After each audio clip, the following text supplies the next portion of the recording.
Today we're launching a report on the access and effect of social protection on workers living with HIV and their households. It's an analytical report that synthesizes the major findings of 4 country studies that were undertaken in Rwanda, Guatemala, Indonesia, and Ukraine.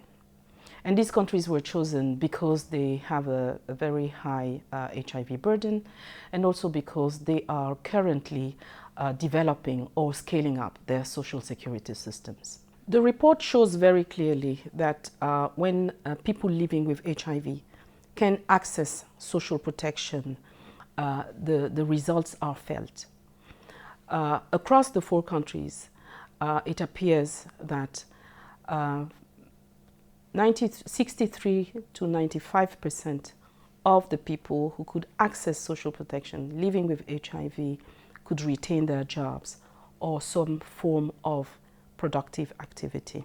49 to 99% of the people interviewed indicated that their kids could remain in school because of their access to social protection. And up to 96% of them could access anti-retroviral treatment. We had some empirical knowledge of the efforts that were made in these countries to address the issue of social protection. And the question was to know whether people living with HIV and their households are part of these social protection schemes. And if they are, what are the advantages?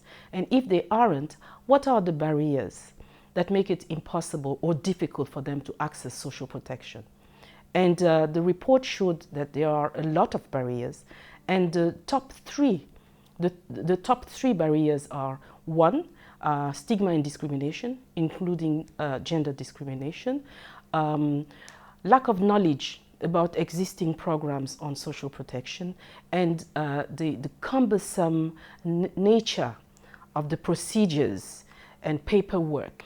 So there is a need to address these barriers, and it's in that sense that we believe that this report is providing important evidence that can help countries know exactly where the bottlenecks are. It is important to provide information on existing social protection programs.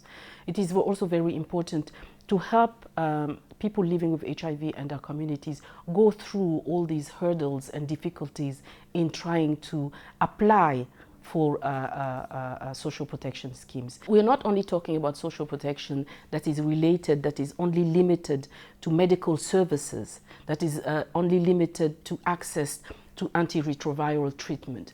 It came out very clearly in this report that we need to have other social benefits that go beyond access to treatment. And these social benefits are livelihood that are meant to improve people's livelihood.